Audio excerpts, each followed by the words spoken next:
विदेश यात्रा। विदेश यात्रा के कई कारण हो सकते हैं, जैसे शिक्षा, नौकरी, स्वास्थ्य, व्यापार, पर्यटन इत्यादि। बहुत सारे लोग विदेश जाने का सपना देखते हैं, मगर उनका यह सपना पूरा होगा या नहीं, इसका जवाब छिपा है उनकी जन्म कुंडली में।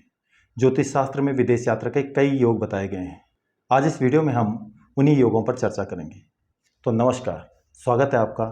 वेलकम टू माय चैनल कल एस्ट्रोलॉजी। जन्म कुंडली में विदेश यात्रा के लिए प्रमुख रूप से पहले, चौथे, 9वें और 12वें भाव का विचार किया जाता है। पहला भाव व्यक्ति के शरीर का भाव है और इसलिए इसे तनुभाव भी कहा जाता है। चौथा भाव व्यक्ति के मातृस्थान मतलब मदरलैंड का भाव है। क्योंकि कोई भी व्यक्ति अपनी मातृभूमि को छोड़कर विदेश जाता है, इसलिए इस भाव को भी कंसिडर किया जाता है। 9वां भाव लंबी यात्राओं का भाव है और क्योंकि विदेश जाने के लिए लंबी यात्रा करनी पड़ती है, इसलिए यह भाव भी इम्पोर्टेंट होता है। 12वां भाव विदेश यानी फॉरेन लैंड का भाव है, तो ये भाव सबसे ज़्यादा इम्पोर्टेंट हो जाता है। इन भावों के अलावा विदेश यात्रा के लिए 7वें भाव का विचार भी किया जाता है। 8वां भाव समुद्री यात्राओं का भाव है। क्योंकि प्राचीन काल में समुद्र के रास्ते ही विदेश यात्रा की जाती थी, इसलिए ज्योतिष शास्त्र में 8वें भाव का उल्लेख भी किया गया है।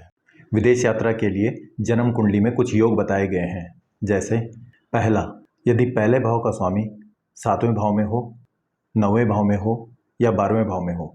दूसरा, यदि चौथे भाव का स्वामी 9वें भाव में हो या 12वें भाव में हो। तीसरा, यदि 7वें भाव का स्वामी 12वें भाव में हो। चौथा, यदि 9वें भाव का स्वामी 12वें भाव में हो। पांचवा, यदि 12वें भाव का स्वामी 9वें भाव में हो, तो ये विदेश यात्रा के योग हैं। अभी मैंने विदेश यात्रा के जो 5 योग बताए हैं, उन सभी योगों में यदि राशि परिवर्तन के योग बन जाएं, तो ये विदेश यात्रा के प्रबल योग हैं। तो चलिए इन्हें कुछ एग्जाम्पल से समझते हैं। जैसे यदि पहले भाव का स्वामी 7वें भाव में हो और 7वें भाव का स्वामी पहले भाव में हो। यदि चौथे भाव का स्वामी 9वें भाव में हो और 9वें भाव का स्वामी चौथे भाव में हो। यदि 9वें भाव का स्वामी 12वें भाव में हो और 12वें भाव का स्वामी 9वें भाव में हो, तो ये विदेश यात्रा के प्रबल योग हैं। विदेश यात्रा के कुछ और योग, यदि जन्म कुंडली में राहु 9वें भाव में हो तो व्यक्ति विदेश यात्रा करता है। यदि चौथे भाव में केतु, राहु, शनि या मंगल हो तो व्यक्ति अपनी मातृभूमि छोड़कर विदेश जाता है। इस योग के साथ यदि जन्म कुंडली में कोई और भी विदेश यात्रा के योग हों तो व्यक्ति विदेश में या तो परमानेंट सेटल हो जाता है या लंबे समय तक विदेश में रहता है। विदेश यात्रा का पर्पस या कारण क्या होगा? तो यदि जन्म कुंडली में विदेश यात्रा का योग बन रहा हो और साथ में 12वें भाव का संबंध किसी और भाव से भी बन रहा हो, तो यह जाना जा सकता है कि व्यक्ति के विदेश जाने का कारण क्या होगा। जैसे यदि दूसरे या 11वें भाव का संबंध 12वें भाव से बन रहा हो तो व्यक्ति विदेश धन कमाने के लिए जाएगा और विदेश से खूब धन कमाएगा। यदि तीसरे भाव का संबंध 12वें भाव से बन रहा हो तो व्यक्ति घूमने फिरने के लिए विदेश जाता है। यदि 5वें भाव का संबंध 12वें भाव से बन रहा हो तो व्यक्ति शिक्षा के लिए विदेश जाता है। यदि 6ठे भाव का संबंध 12वें भाव से हो तो व्यक्ति नौकरी के लिए विदेश जाता है।